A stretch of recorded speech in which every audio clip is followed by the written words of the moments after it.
राजा शिवनेरीवर प्रकटला। हातात घेऊन भवानी तलवार शत्रूवरती गरजला आणि अवघ्या धर्तीवर असा एकच आणि एकच राजा होऊन गेला। राज जर मी दगड झालो ना तर त्या सह्याद्रीचा होईल, राज जर मी माती झालो ना तर या महाराष्ट्राची होईल।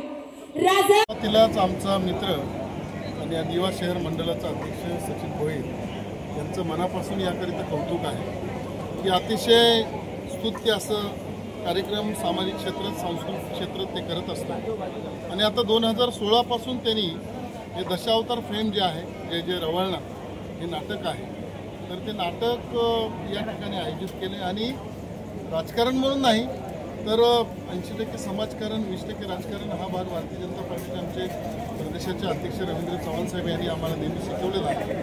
पण आज सचिन भोईरांचं तुम्ही बघत असाल तर त्यांचे सहकारी सगळे आणि आमची भारतीय जनता पार्टीची टीम जी आहे ती अतिशय या चांगल्या कार्यक्रमासाठी मोठ्या संख्येने उपस्थित असून स्वतः व्हॉलेंटिअरचं काम करतायत। आपण संख्या बघत असेल नागरिकांची, प्रेक्षकांची संख्या बघत असेल तर कुटुंब भरलेलं आहे। पावसाचं वातावरण असताना सुद्धा एवढ्या मोठ्या प्रमाणात हे सगळे लोक आलेले आहेत। खरं म्हणजे सचिन हा लोकांच्या इथल्या दिवाकरांच्या तरुण मुलांच्या किंवा सगळ्याच नागरिकांच्या एक आपल्या मुलासारखा आहे, भावासारखा आहे।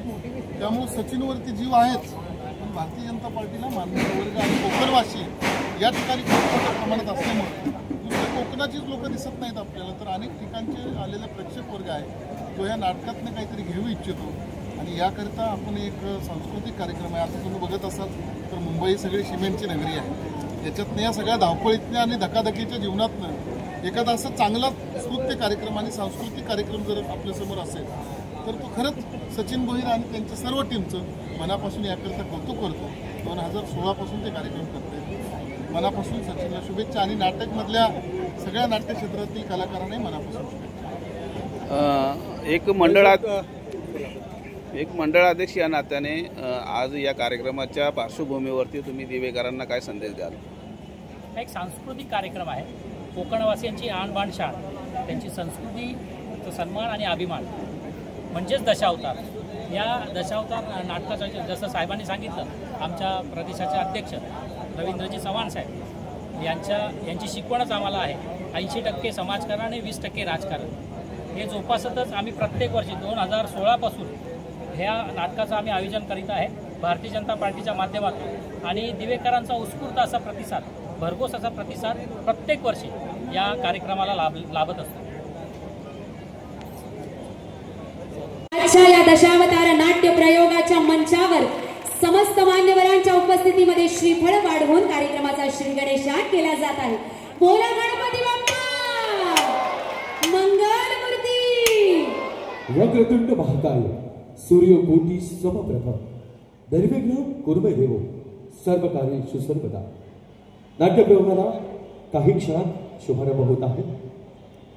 आपण सर्व मान्यवर या ठिकाणी उपस्थित सर्वांचं मनपूर्वक स्वागत विनंती राहील। सर्वांनी विराजमान व्हा। सानबन त्यांच्या दर्शनासाठी वैकुंठात आला नारदा माझ्या मृदमांडीवर नारायण विश्रांती घेत होते।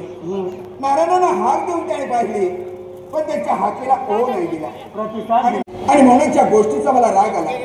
यावरून त्यांच्यात माझ्या कडाक्याचं भांडण झालं, भांडण विकोपाला गेलं, वैकुंठीचा त्याग केला आणि रागाच्या भरात या करवीर प्रांतात आले।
रक्षण करणं गरजेचं होतं आणि म्हणून हाती कारणी घेऊन